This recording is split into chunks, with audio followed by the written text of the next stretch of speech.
radical self-honesty, knowing that what I put out is what I put out. I believe in it at the time, and it might be okay, it might not be great, but getting that feedback is valuable Mm, because if I'm not vulnerable and I never share my stuff and I never get feedback on anything, then I'm never going to get better. When people tell me that it's trash or that, you know, the sonics on this piece were bad, oh, you could have used this word here. I mean, I don't really stand for it in my poetry. I kind of will write what I write, and I believe in that.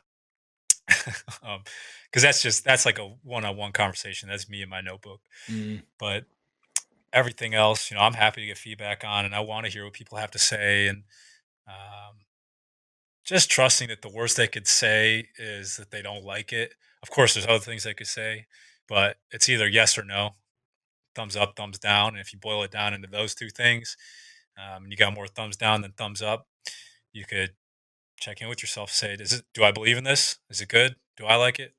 That's all that matters. I'm gonna keep going anyway.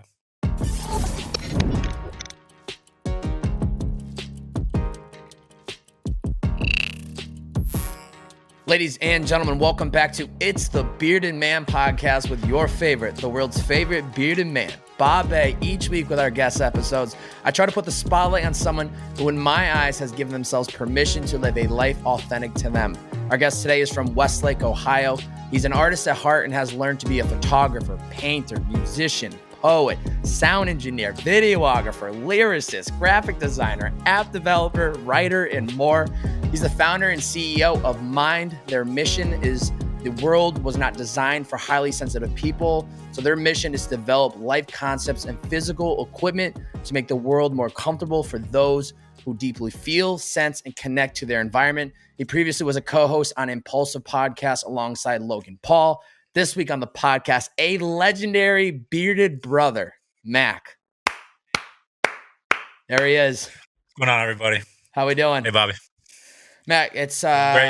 I think I told you this when I saw you last out here in LA, but it is a surreal moment that a year ago I'm watching you on these podcasts on Impulsive, and now like I meet you in person. There's a lot of things happening behind the scenes that we're both involved in.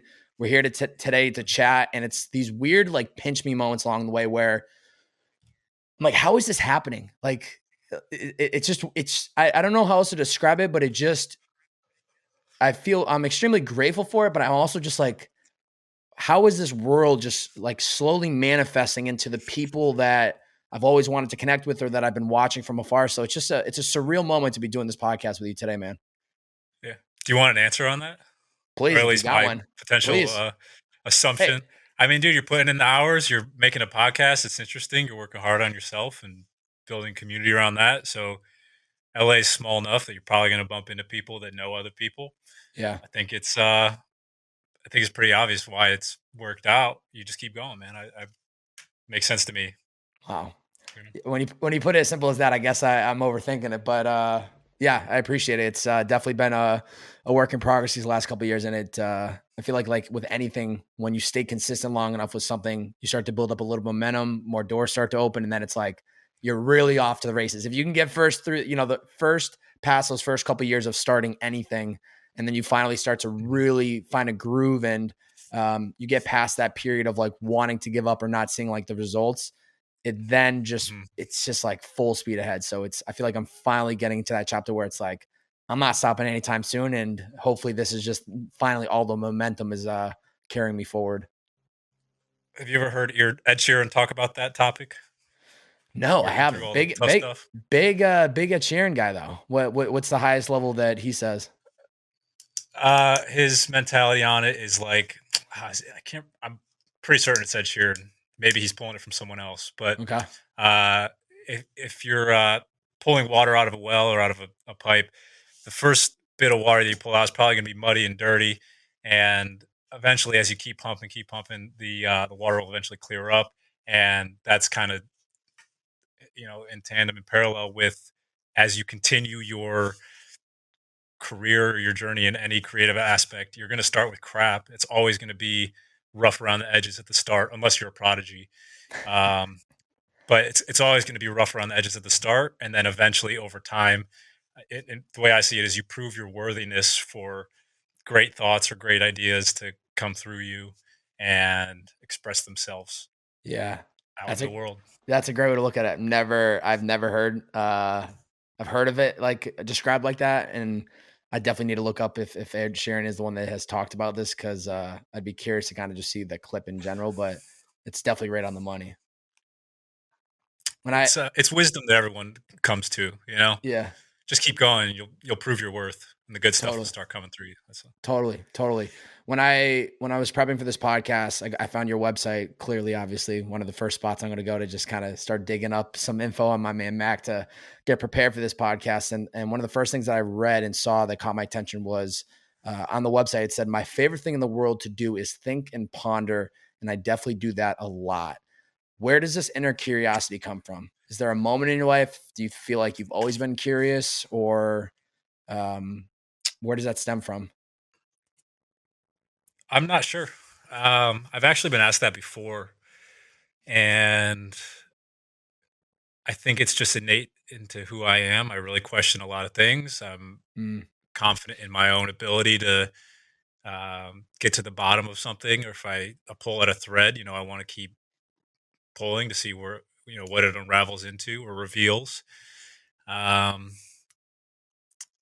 I'm not sure why I'm so curious about everything, but I do like to ask big questions. I like to ask big, difficult questions, and I will say one of the answers I came up with the other time I was asked this question is that I went to Montessori school as a young kid, and I think that has influenced my the way I approach just about everything from picking up one thing to setting it down, moving on to another task or challenge or game or thing to learn. Just always keeping my wheels turning and finding something that I'm interested in, but making sure to come back and complete the task and put my toys away at the end of the day. It's kind of the mm. Montessori mentality. What is Montessori? What is that? Montessori school is well for me. It was young education, so I was a preschooler and kindergartner, and it's a little bit more open of a like school structure. So there's different things around the room, whether it's a math table or a painting table or a geography table. But there's these areas of interest, and the teacher allows the student to move through the room as they please. Wow. And then as the student approaches a certain thing, the teacher will come up and provide some guidance or feedback or something to keep the student engaged and improve their skills or knowledge. That's literally allowing the kids to follow that inner curiosity and then allowing them to go to whatever is of interest and then having somebody there to guide them through whatever is the thing that grabs their attention. So that's really interesting. That's actually a Mhm. genius way to allow kids to figure out, what are those potential interests early on and then kind of see where it takes them. Or even just figure out that they might be interested in other things than what's thrown at them by one person. Just allowing for choice, right?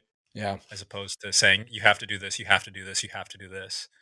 So yeah, that freedom of choice was ingrained in me early on, and um, I've always loved it. I've always carried it with me, and I really think a lot more schools should embrace that mentality and bring it into the curriculum, even if it was just one portion of the day. Yeah, totally. With having that curiosity, I think it's allowed you to, as I was going through the intro of this podcast, you've done so many things, right? Like it's in and of itself so hard to just give yourself permission to start a podcast or to pick up a camera and start photography. Like those are Mhm. all separate, like mental hurdles and challenges that I think a lot of people have to go through to be like, I have this idea, I want to try it. Maybe I should try it, but there's all this chatter and there's all this exterior things happening around them that get them to stop. So, you start, I believe photography was your first artistic love, but then you go on to learn and Mhm. test all of these different outlets. How are you learning to just give yourself that full permission to follow the interest in these ideas that pop up in your mind because it really is admirable of what you've been able to teach yourself or learn, and you still continuously are just. It seems fine tuning the crafts plural, not just crafts. Mhm. Um, how am I able to allow myself to seek these things or to Yeah. Yeah. do these things? Is that the question? Yeah. That's tough. I would say, in my household, we had a fairly open environment. I could kind of do what I wanted in my free time, and nobody really told me yes or no. Um, so that was, a good basis as a young kid. And then as I've grown older, I've just found that I'm able to do these things, and if I'm able to do them, they all align with my overarching creative theme, right? Like I have this goal of large creations that I want to make, art projects I'd like to see come to fruition, but they're massive. The scope of them is huge, and if I don't learn the basic skills, I can never, get to a point where I could, what's the term, delegate responsibility Mm, to other people. So I like to be able to build up my abilities in these crafts and skills so that mm, down the line I could bring other people in and actually have a meaningful conversation about what I'm trying to accomplish.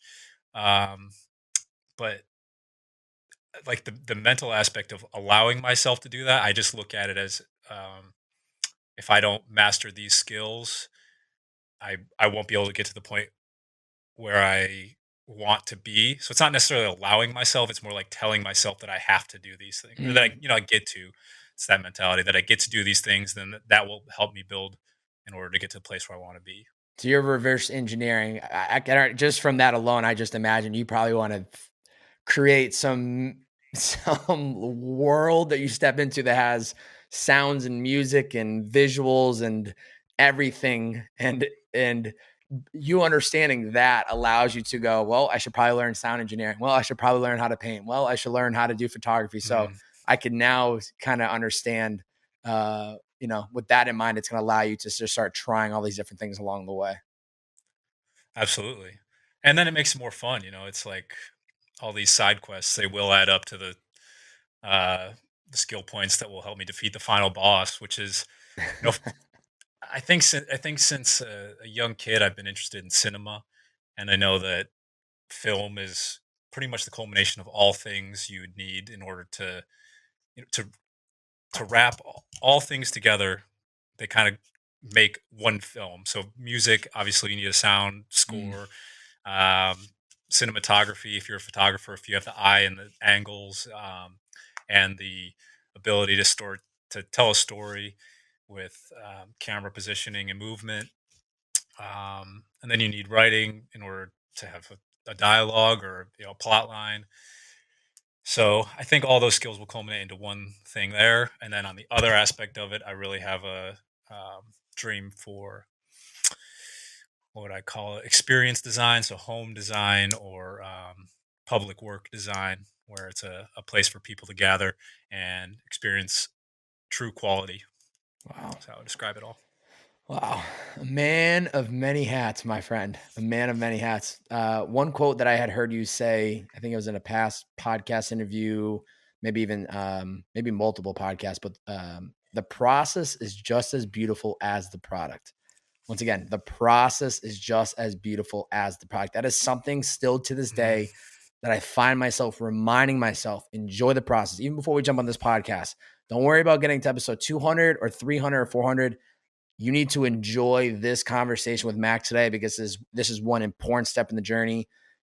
The next podcast will also be an important step. Don't worry about that until it comes up. Just focus on this conversation. So, why is it important to enjoy the process just as much as the product? Well, I will say when I said that specific quote, I was actually talking about, the process of creation or creating the art, which is what led me to do a 7 hour live stream video of me painting a massive painting. Mm, Um, but it absolutely applies to the other stuff, right? The journey is just as great as the destination, kind of thing. yeah. Um, but why is it important to enjoy the process? Because you have to. You gotta trust that the process is what's going to make you you and make your work unique and make your story its own. And, if you try to deny it or say, no, this isn't where I'm supposed to be right now, this isn't where I'm supposed to be right now, um, you could get a sour taste in your mouth, and that will deter you from your final goal. But if you can not like the position you're in and still have the final aim be at the forefront of your focus, and say, this isn't where I want to be right now, but it is where I am. I'm okay with that. I'm going to keep going, and eventually I'll end up where I want to be. You want to be at 200 podcast episodes, you got to go through me first, right? So um, it's every step is important, and when you get to the final goal or final finish line, you'll be able to look back and look at every single step and say, "Wow, I remember that. I remember doing this. I remember when things went wrong here.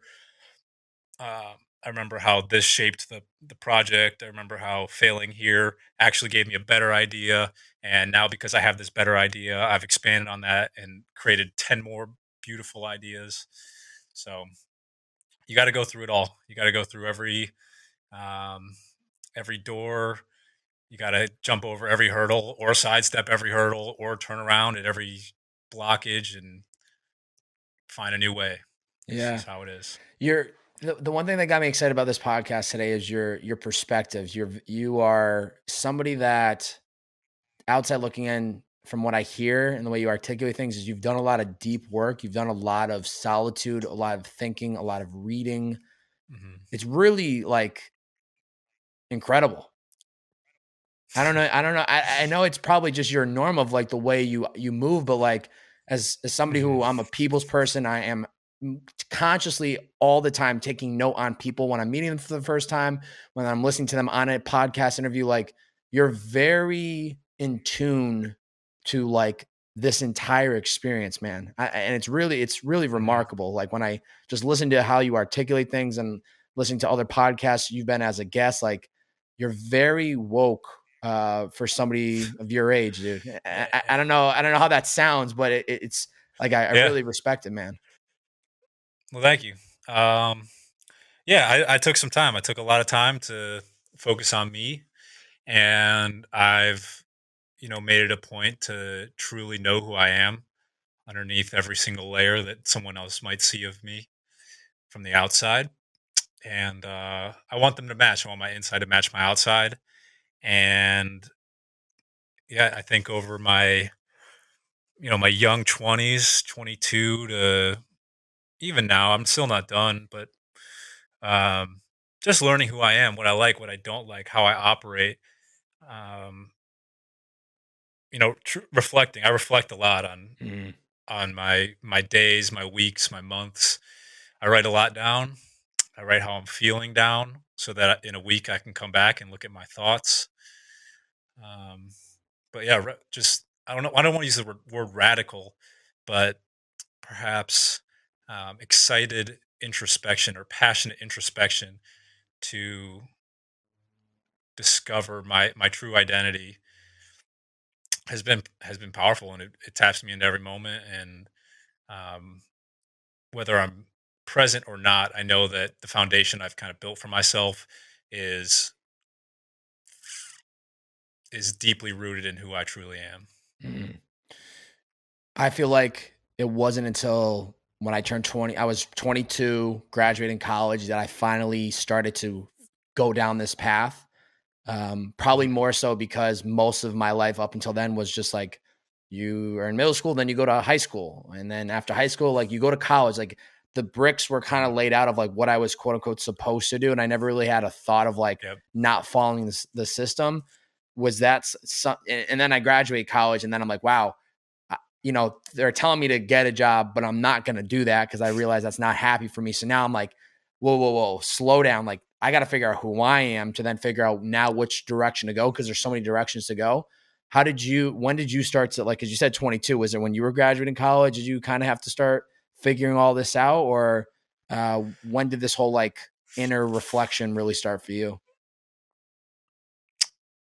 Um, for as long as I can remember, I've always been aware of my consciousness, Mm. I suppose. Um, so high school, I was fortunate enough to take a psychology class, or a couple psychology classes, that introduced me to some really unique concepts. Jungian psychology or Freudian psychology that allows you to step outside the bounds of what a typical mindset might be if you're willing to psychoanalyze yourself. Um, so from the early days, I kind of knew that I was interested in things that other people weren't interested in. I took a lot of my free time as a high school student and middle school student to pursue creative things, make videos, take pictures, write movie scripts or short film scripts, whatever the heck it was. So I knew that wasn't very common, and I knew I was different than other people. And whether or not that was because of my understanding of my own consciousness or just because of my interests, I'm not sure. But I probably noticed this. Uh, the biggest revelation came when I was a sophomore in college. I was studying computer science, and I just couldn't stand it. It was very difficult. The classes weren't speaking to me, and I was just interested in all of this array of creative outlets. So I wanted to make more time for myself to pursue that, and I ended up pursuing a biology degree in botany.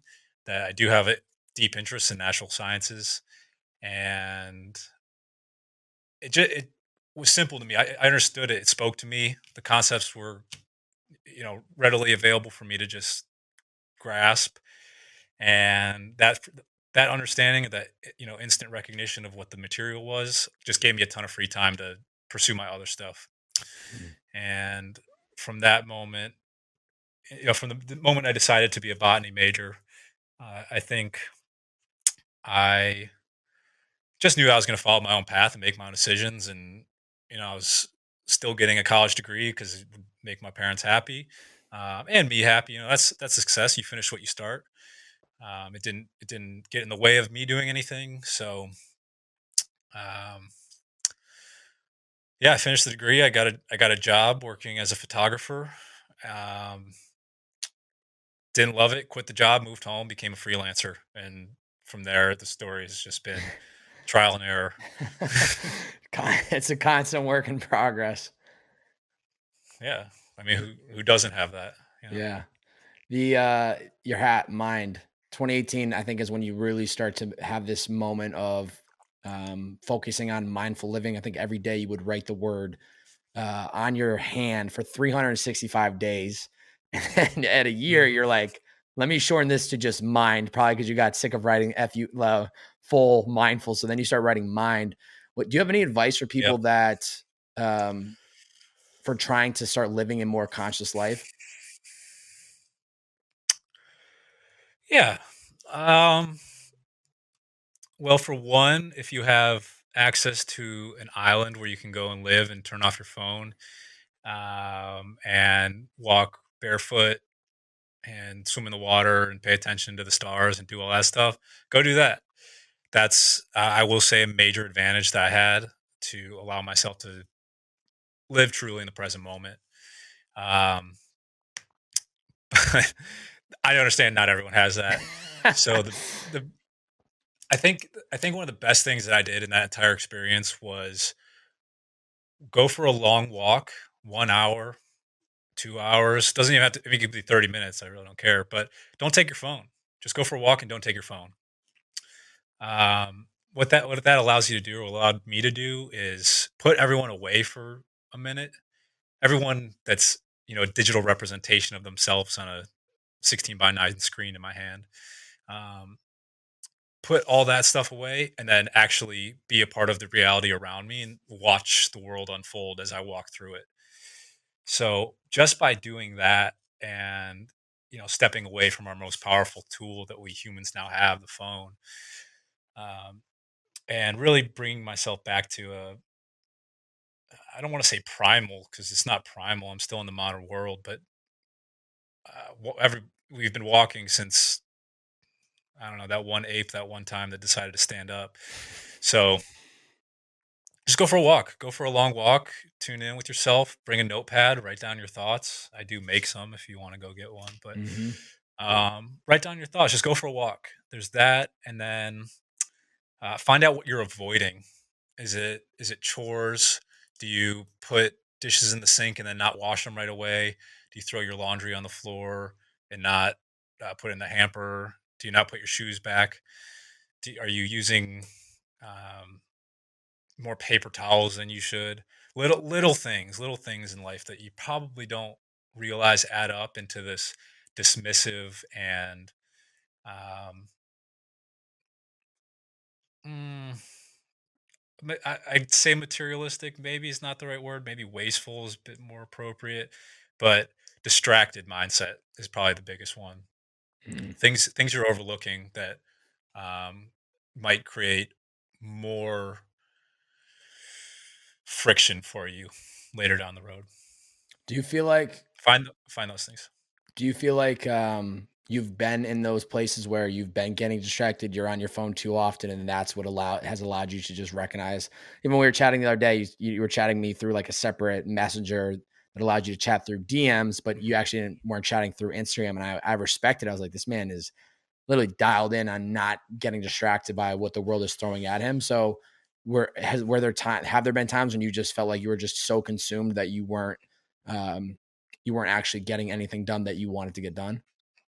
Absolutely. Honestly, even now, I would say it's probably I don't want to say worse than ever because geez, when I was living in LA, I was on my phone. My screen time was like 10 hours a day, which sounds Dang. ridiculous, but it was probably up because I was watching YouTube videos, Mm, and I don't have YouTube Plus or whatever that is, YouTube Premium, so I can't turn it off.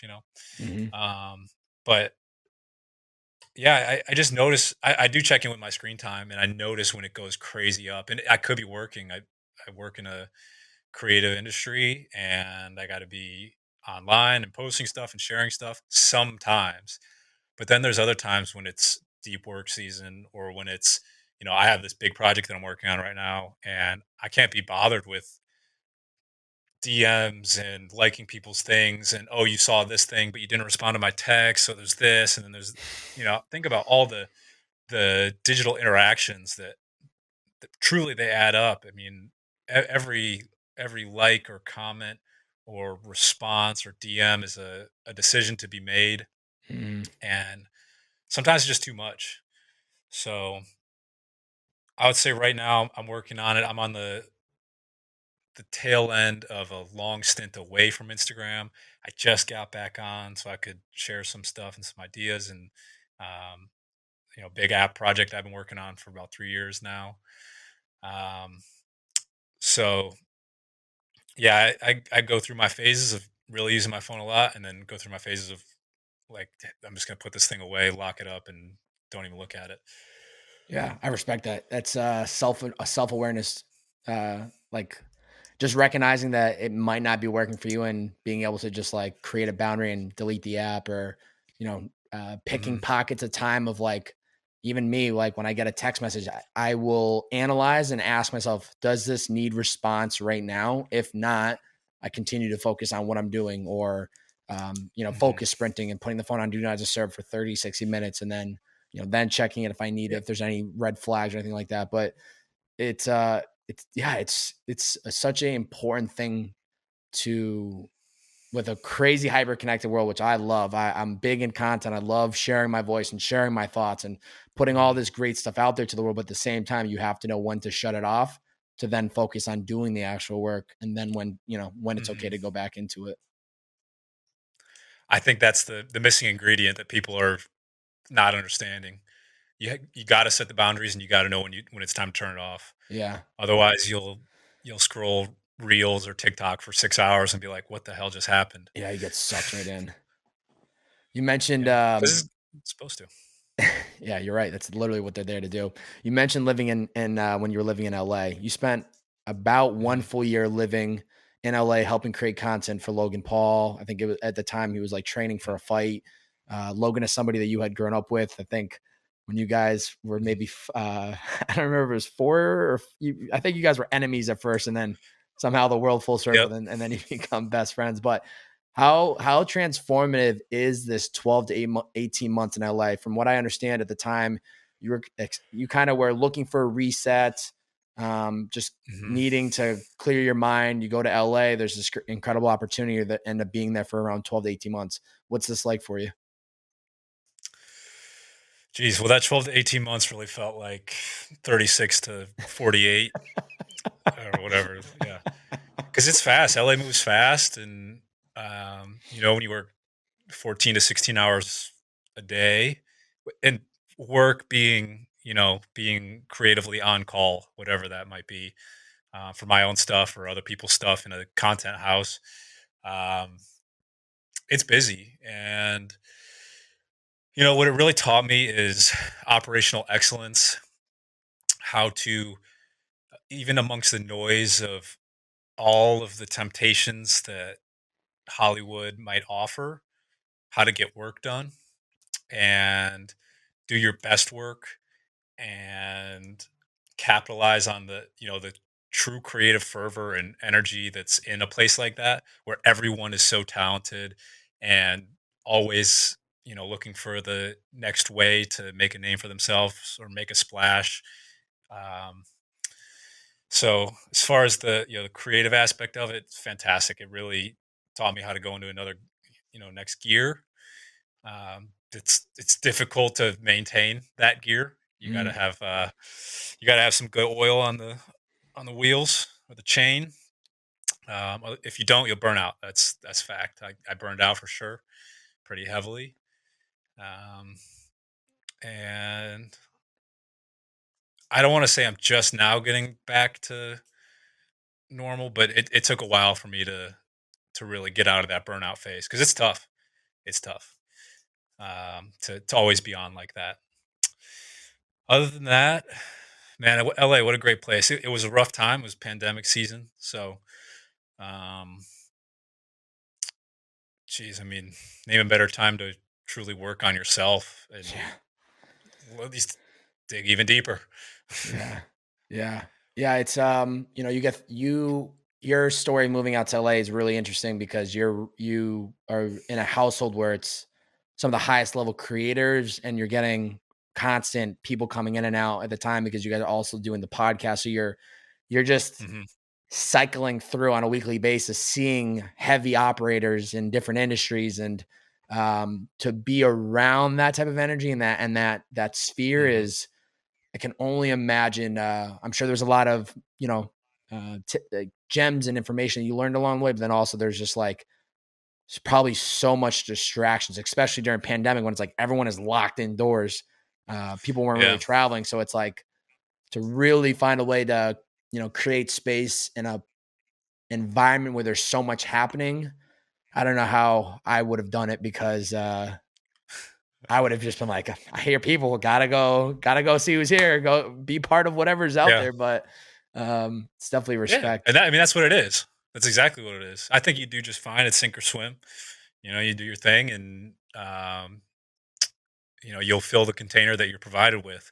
So I, I, I think you do just fine. Yeah, I do feel very fortunate that all those interesting people did come through the house, and I lived with childhood best friend and got to really see what that whole Hollywood sphere is all about firsthand at the highest level. Unforgettable experience, lessons learned, and experience gained, unparalleled. Truly, yeah. I'm forever grateful for that. You end up being on, I think, on about 40-ish episodes of the Impulsive podcast. Hmm. Is there anything specific that you enjoy the most about that? That definitely is a massive platform, and your voice is being heard from thousands, hundreds of thousands of people across these 40 episodes. So what was that experience like? I always joke that it really did feel like I was. It's not even a joke. I just felt like I was sitting and talking to my friends, and there happened to be cameras rolling. Mm, It's pretty natural. Um, what my favorite thing was actually kind of the lead up to getting on that. For about a year and a half, 2 years, I had forced myself to sit down in front of a camera and record my thoughts out loud. It was something I was always really uncomfortable doing, and I finally got the opportunity to sit in on the show, and I feel like all that preparation was worth it. wow. And it it felt I didn't know what I was doing at the time. I knew I wanted to leave messages for my children or my family that hopefully might be interested in my my thoughts, things I had to say at a young age in the future. But what I was actually doing was building a skill set and um, resiliency to my own dislike of seeing myself on camera or hearing my voice. It's just getting reps in the gym to finally approve of seeing myself on camera. Um, so there was that aspect of it. Felt like, wow, I actually am prepared to be on that show. Mm. And then just, I mean, dude, when you're sitting next to such incredible people, and I got to meet Casey Neistat, who's been a long Oh. time idol of mine. Just like that, just off the you know tip of my tongue. So many other great people, but just like getting to be a person like that in a someone I've always admired, and then having a conversation with them on camera and behind the scenes. It's just people. I found more and more that the people that I have truly admired, I admire them even more on camera, or perhaps the opposite, and I become disinterested in them. Mm. But either way, just meeting the people I've always been interested in meeting has has a lot of power. It's Yeah. it's it's, it's great. So beautiful, man. I can only aspire to get to a platform like that someday, because it's just amazing. It's amazing. There's been years of years of work behind the scenes for you to get to that, be in a position where the opportunity's there and be able to capitalize it. There's obviously been years of Logan putting in work behind the scenes to build that type of an audience for people to care, but it's Yeah, inspiring to see when I even was listening to the episodes that you were on, but then even to see what they've grown into today. Yeah, it's can only aspire to get that level someday, and it's just a matter of time. What's one lesson you've learned from Logan that you think you'll forever carry with you? Whether as somebody that knows him so well from childhood, and yeah. then living with him at his peak of his career, probably watching him in real time go through that hurdle back in 2018. But what's something that you've learned just from him? The first one, pretty obvious. You got to work. You want it, you got to work. Yeah. Doesn't matter what it is. You got to work. Um, that dude works really hard on camera, off camera. It's uh, it's incredible, truly incredible. Yeah. Um, you got to be willing to ask for help and trust that the people that you ask for help from will be able to accomplish what you're asking them to do. And hmm,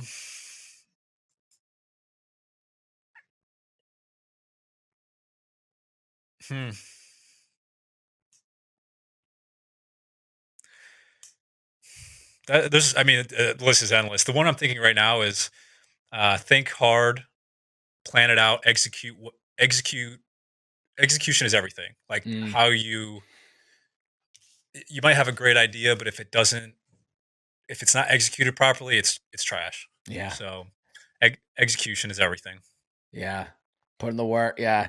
Yeah. Putting in the work in of itself, you need that. But then when it comes down to like actually executing, there's a million great ideas out there in the world, but to find a way to actually do it correctly is the biggest Mhm. strategy and struggle for most people. You mentioned, so you left LA because of burnout. How long did it take for you to finally give yourself the green light to go back to Ohio? Because you're starting to recognize this isn't for me. Is it a quick change, or did Mhm. you kind of have to sit on it for a little while? Um, I'd say it was relatively quick. I kind of recognized that I I was uncomfortable Mm, in with what I was doing and how I was going about it. I was away from my family. It was pandemic, so it was crazy time. I hadn't seen my family in forever, um, and I felt like the most important thing was to be close to my family. mm, So, and truly, without going into too much detail, I think it was a gut feeling and intuition from a place beyond, because there were some troubles that happened here in Ohio that I'm forever grateful that I was here to be there for it. to be here. Yeah, just to Wow. be here. So yeah, it was really important. So whether that burnout came from me truly being burnt out or something above was giving me a tap on the shoulder saying, "Hey, it's time to go back home." Um, I don't know. I'll never know. I Yeah. think it was the latter, but yeah. When did I give myself the permission to get creative again and start moving? Um, I don't. I never stopped. I never stopped creating anything. I carry around a notebook with me everywhere I go. I am always either painting or coming up with ideas, or even when I close my eyes. Like I have this. I'll call it a blessing. When I close my eyes, I'll either see um, patterns or shapes or things. It's this very amorphous, abstract, endless cycle of beautiful imagery. I really enjoy that. It's pretty nice. Um, and if I listen to music, I'm hearing something. It's going to present an image. So I'm always seeing things. I'm always having ideas. So if I'm just, I I don't want to say never took away my permission to be creative, but I did. For the better part of the last year, I've called it resting my genius, where I'm just kind of, if I was operating at super high gear for 12 to 18 months, that felt like 4 years. Now I'm kind of on a flat land or maybe even a little downslope where I'm just allowing myself to go at a steady pace, collect my thoughts, build up my body a bit more. I lost a little bit there, and just yeah, lay off the gas a bit to clear up some energy to really hit it the next time the hill comes. Mhm. I love that. That's I went on a 2 hour walk the other day, and I don't go on enough walks because I do a lot of running. But the other day I went on a 2 hour Mm, walk, and I think that was I was listening to podcasts, just trying to be present and just pay attention to the world around me. But I think one of the biggest takeaways I had from just that walk alone was reminding myself that I'm in control of the gas. Right, like doesn't matter the speed of mm, which anyone else is going. It's totally my call. There's gonna be those moments where you feel motivated, inspired. You're gonna put the pedal to the metal and work the long 14 or 16-hour day and it's like all good. But then there's gonna be a day where maybe you try to put in 2 hours and you just are not feeling it. And that's okay. Like let off the gas, but just being self-aware enough to recognize like, do I want to go harder? Do I want to slow down? And I think there's so much beauty, and I'm sure you're feeling that since you moved back to Ohio, is when you're not the less people you're surrounded by, and you really can just. That's what I loved about the pandemic, and I feel very fortunate is that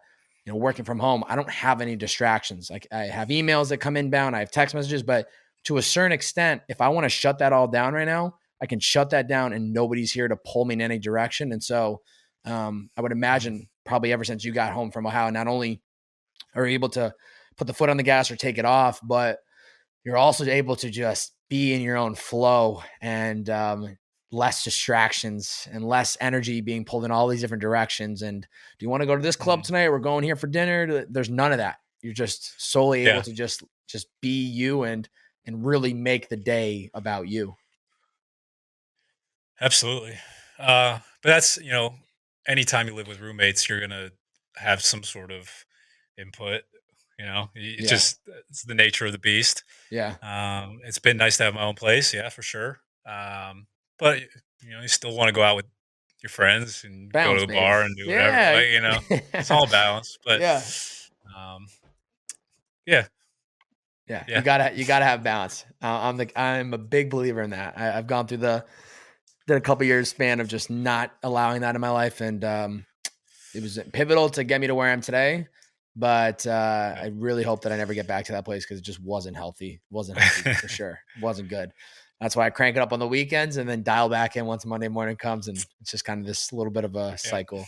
One of your captions on your Instagram said, "I love painting commissions for people. It makes my mind explode with creative thoughts, and that's my favorite type of brain activity."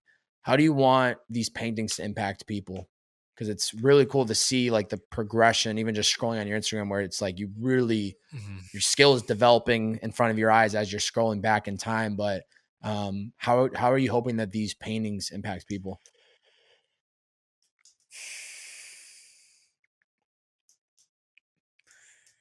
Well, I really like one-on-ones for people who I'm close to.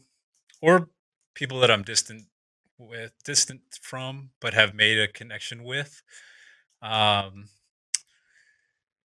because they'll know that something was deeply, or it was, it was made from a deeply heartfelt and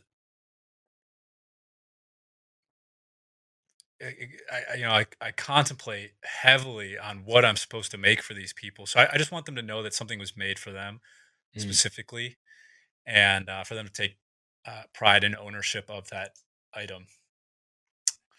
So yeah, it's like when you write someone a handwritten letter, they're like, "Wow, they really thought about me." You could send someone a text, but if you write them even if you wrote a, a postcard that had 10 words on it that said, "Hey, I love you. Um, let's get drinks sometime," whatever. yeah. Like it's and you send it to them, you put it through the mail, you went through the steps to do that. That thought, that level of thought and care and intention is very important to me to share that. That's kind of my I guess would be my love language. Have you heard Mm. those Yeah, of things? You know what course. those 5 are? love languages. So it'd be What are they? gifts, right? I There's gifts, there's yeah, touch, there's services, there's words of affirmation, and there is what's the fifth? I'm not sure. Yeah, there's one more. Anyway, We'll find it. It'll come up. But I would say yeah, yours would either gifts or would it be maybe services? Or I think it's services and gifts. I could be so wrong. I mean it's a combination of the two, right? Because Totally. if I'm being paid for a commission, yeah, it's a service, but I do like to look at it more as a gift, an equal exchange. Totally. Um, and in parts of that, there are words of affirmation. If it was um, a poem of some sort, or there's writing in the piece, and I like when people touch the paintings because I think the texture is actually important. So Mm. um, I'm trying to wrap all the love languages into one. Ooh, ooh. Not a lot of people can do So that. So I think you might be the diamond in the rough, Mac, if you're able to combine all 5 love languages in one piece, dude. yeah, I did bury a diamond once. Really? Yep, somewhere in Malibu. Only I know the spot. Oh, one other person knows the spot. Somewhere in Malibu, I buried a small diamond as in hopes of growing a diamond tree. I haven't seen any sprouts yet, but my fingers are crossed. So, I love that. If I ever see something on the news, diamond tree found in Malibu, I'm gonna be like, yep, that was definitely Mac's tree. could you imagine? Who knows? Could be beautiful, man. I believe it's crazier things have happened. Magic is real. It's like Yeah. we'll find Gotta do out. We'll you find never out. know. You brought up the mind book earlier. We didn't get a chance to dive into it, but the mind book, it's a perfect place to put thoughts, goals, dreams, desires, and anything else that comes to mind. How important has this Yes, outlet of journaling been for you over the years? it's the best. It's absolutely the best. This is what I take on uh, my long walks, and I fill it with whatever might come up. So if it's drawings or um, one-off things, oh, I got to text this person. I pass it around at a dinner table, and we all can share, in a piece of a drawing.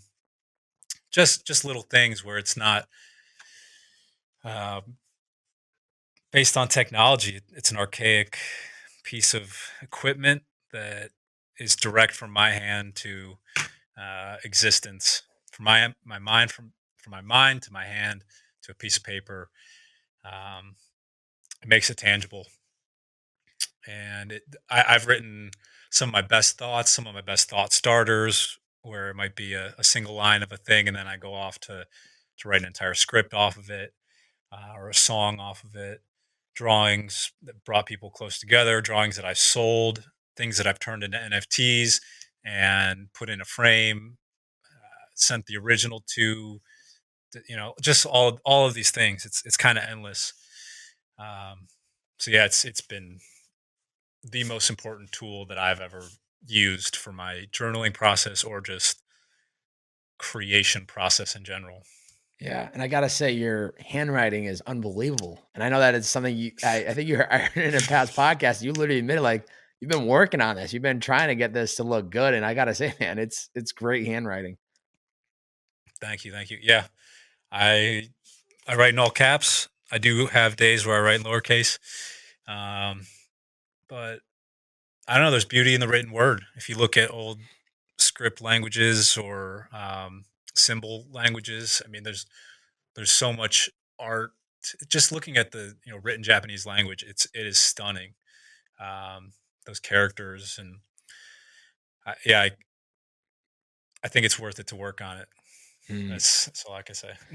I'm guilty, man. I definitely lean towards the technological note taking for the Mhm. accessibility, mostly too because my handwriting is terrible and I can barely reread my own words. And I'm not making up an excuse, but I used to journal a Yeah. lot handwritten, and then I switched over to my notes app, which I like because it's all organized and I can find it. But I definitely Hmm. see and I felt the feeling of writing out my thoughts, especially when it's something very top of mind or it's something very emotional for high highs or low lows. I've definitely felt the feeling of actually taking it and putting it to words, and how much that's Yeah. felt like But weight off my shoulder.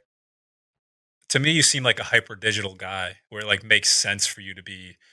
You work in largely a digital domain, so Mm, you're going to spend more time at your computer next to your notes than most people. yeah, Um, yeah, you found what works for you, right? yeah. Yeah, I guess that's the key at the end of the day, right? Find what works for you and double down on it. There was Absolutely. a piece that you had put out on your YouTube that I think it was August of 2020 where you did a 5-hour live stream of you reading back these thoughts in your box, which I was so Yes. thoroughly I respected it because you're literally being so extremely vulnerable reading through these thoughts for anybody to kind of see and watch. Kind of curious, like I don't know, and I think there's been a lot of moments leading up to you to have the confidence to do that. But how have you Mhm. overcome the fear of really caring what people have to say, what you think, especially when you're on, impulsive? Like you probably learned that very on being on a major platform. Like people, of course, you're gonna be in the comments saying whatever they want. But how Yeah. have you overcome just being your most vulnerable self and just being willing to share with the world?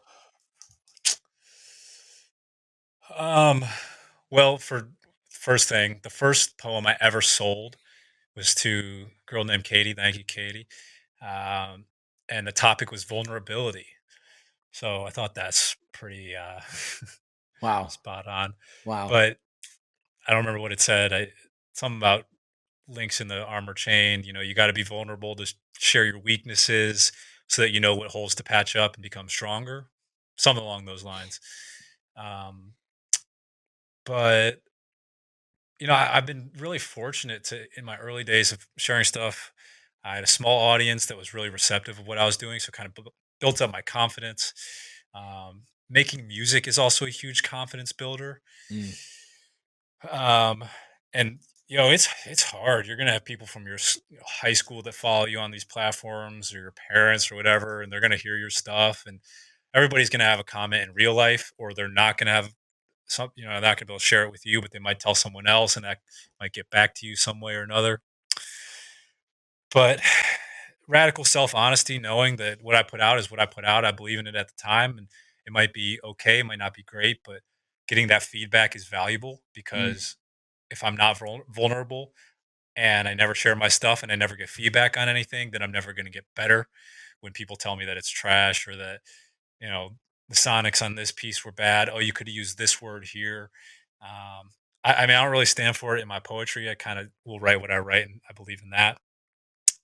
um, because that's like a one-on-one conversation. That's me in my notebook. mm, But everything else, I'm happy to get feedback on, and I want to hear what people have to say. And um, just trusting that the worst they could say is that they don't like it. Of course, there's other things they could say, but it's either yes or no, thumbs up, thumbs down. And if you boil it down into those two things, and you got more thumbs down than thumbs up, you could check in with yourself. Say, do I believe in this? Is it good? Do I like it? That's all that matters. I'm gonna keep going anyway. yeah. So That's a good perspective to have on it, man. Um, it allows you to just keep going, being, it's really you're letting go of your attachment to what people have to say. You're open minded to hearing, and hearing feedback can definitely help you steer in a better direction. But at the same time, you have the ability to go, that's a bunch of negativity and I don't really attach myself to it. And you just let it go like the ocean and you just keep on flowing. So I really respect that. Yeah. Yeah, hey, it's not easy. Just anyone that's looking to get started in that kind of thing. I know we talked about this at the beginning, Bobby, but if you're looking to get started in this kind of thing, like it's not all rainbows and sunshine. You're gonna hear some stuff that you don't like, and you gotta have thick skin, and it takes time to build that up. And the larger the platform, the more megaphone negativity you'll get, just because of how it is. It's just the way the world works, and um, know that hearing the positive comments will always outweigh the negative. Yeah. And if you're making one person happy with your stuff, even if you're a small creator, 10 followers, that's still 10 people. 10 people came to your conversation, your talk. Hey, you're doing something to impact someone. Yeah. So keep going. Yeah. I think at the end of the day, you just have to remind yourself, do I enjoy what I'm doing?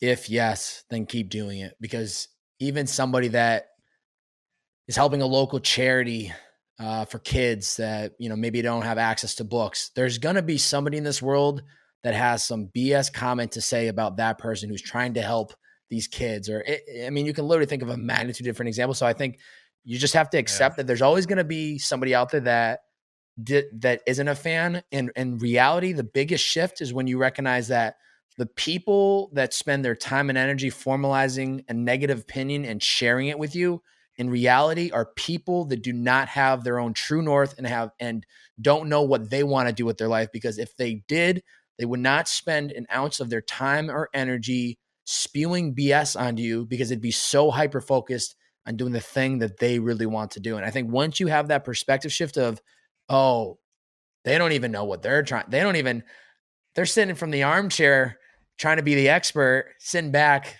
vocalizing their opinion when they had to consume whatever it is that I'm doing, formalize their opinion, spit it back at me. And it just changes everything, where it just doesn't Yeah. matter. People's opinions do not matter. As long as you love it, just keep doing it. Beautifully said. I will, however, add a counter argument, which is, Let's hear it. Fire. if you're doing something that you enjoy but is really harmful to the world around you, it's and people are spewing their opinions that are rude, and whether that's logic or compassion or um, some form of truth that is uh, more realistic than what you're saying, you got to be careful. And I think it's important to take everything with a grain of salt. Listen to compelling statements from someone who might be educated on a topic or whatever the thing might be. Read the stuff. Don't get too fed up over it. But if you're hurting people and people are saying, "Hey, you should stop making content like this," consider it, because they might be right. There's what's it called? There's the group think. The group think. There's um, a phenomenon where the group will often decide. Have you seen Squid Game? I only watched like the first Have you seen episode Squid of Game? it. Okay, I can't remember. In the first episode, did they do the vote on going back home? Mm-mm. All right. Well, the group think anyway. Okay. Sorry for anyone who hasn't watched it yet. There's a group think mentality, and they put it all to a vote, and they make a decision. So in the group think, there's a lot of wisdom that's formed in the connection of souls. So just listen. Long story short, if you're making shady content, stop doing that. And people are saying things about that, stop. But if you're making good stuff and you're trying to impact the world for a positive, good job. People are naysaying that. Yeah, they got nothing going on. Don't worry Yeah. about it. Keep going. Yeah. Well said. I not here to promote anyone that's trying to do anything harmful to the world. For sure. For So sure. I hear you loud and clear, and I completely agree with that. You got to have the polarity. You got to know what bad is to know what good is. Yeah, totally. We're gonna get to the final five. These are the last five questions. You can only Cool. answer them in one sentence or less, if possible. If you got a little bit more to say, please do. But I try to keep it to one sentence. First question: how can people learn to give themselves permission to follow their interests and ideas?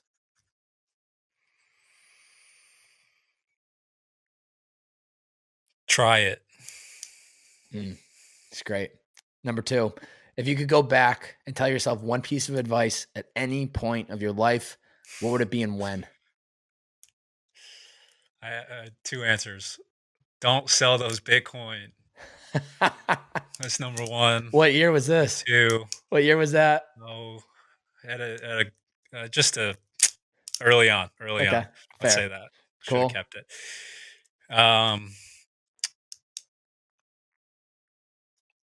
Advice to my youngers: just put it out, try it, put it. Just like be willing to share. Not everything has to be perfect. You don't be such a perfectionist would be the answer. Don't be such a perfectionist, and don't sell the Bitcoin. Perfectionism is definitely that's a good one. I love that. And don't sell the Bitcoin. Number 3, what is an area of your life you need to put more effort into?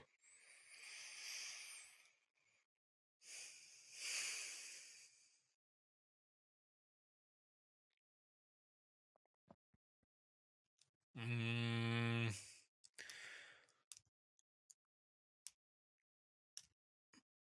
oh, that's so tough. Architecture and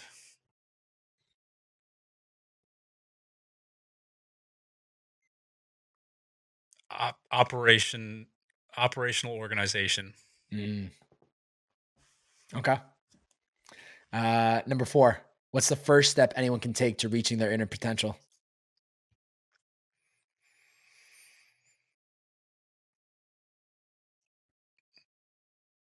Let go of the things that are not helping you get there or holding you back. Truth. Fifth and final question. If somebody has listened to the last 60 minutes and 38 seconds of this episode, what is one challenge you have for them after they wrap up listening to this episode today? Any one challenge? Go grab a piece of paper and a pen. Start at the top. Fill out the entire piece of paper with anything that comes to mind. The pen cannot stop moving. As soon as you finish the page, flip it over, fill up the back, and I promise something good's going to come out of that. I love that. I love that. Mac, such a incredible conversation. So many things to say. I mean, I think you are leading by example of somebody who is just really tapped into themselves, and you don't give into society expectations or what the world is expecting you to do. To me, you come across as somebody who just wakes up every day, has a bunch of ideas and things that you want to pursue, and you just kind of keep chipping away.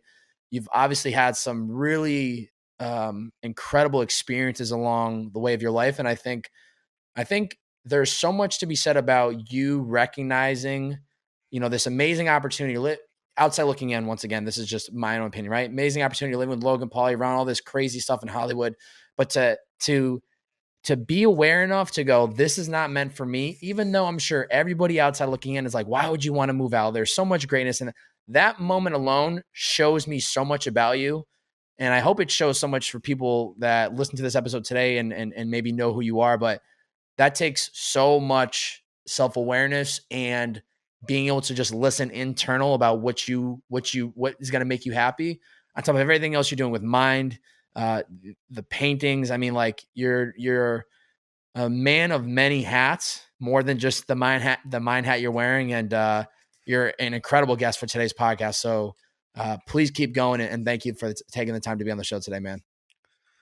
Thank you, Bobby. All kind words. Appreciate it. Thanks for having me. Great show. Happy to bring another beard to the Beard Man podcast. I mean, legendary beard. I got to be honest, man. You're just definitely more dialed in than mine. So legendary Bearded Man podcast today. I heard a wise man once say, just let it go. You got to let it go, Bobby. Let it grow, man. So I might have to, it was an honor, man. Might have to take you on that and let it grow out a little bit. Ladies and gentlemen, if you enjoyed today's podcast, please, I have a favor to ask from you. Screenshot this podcast on whatever platform you're listening in on, whether it's iTunes, Spotify, maybe you're watching on YouTube. Screenshot the episode, post it to your IG story, tag Mac. He's at Macklin, Maclin. Tag me at Bobbbaaaay. That's BO, 3 B's, 4 A's, and a Y. Share out the podcast in your IG story. Let us know, what was the biggest takeaway? What was the learning? How did this specific episode change your perspective? We dove into a lot today, a lot of different topics, and I would be extremely curious to learn and hear, how did this episode benefit you? I also will have linked up in the description Macklin's personal IG, Mac call him today, but his website is Macklin. So it's Macklin, MACLIN.io. And then I also have his Mind website, which is just MIND.SX. Those will be linked up in the description below. I highly recommend you go check those out. Mac, is there anywhere else I should be directing people? Just into their own hearts. Just, you're full of wisdom, brother. Full of wisdom. Go back to your hearts, ladies and gentlemen. That's going to be it. Mac, thanks for being on the podcast today, brother. Thank you. Ladies and gentlemen, Peace. It's the Bearded Man Podcast. See ya. Let's go.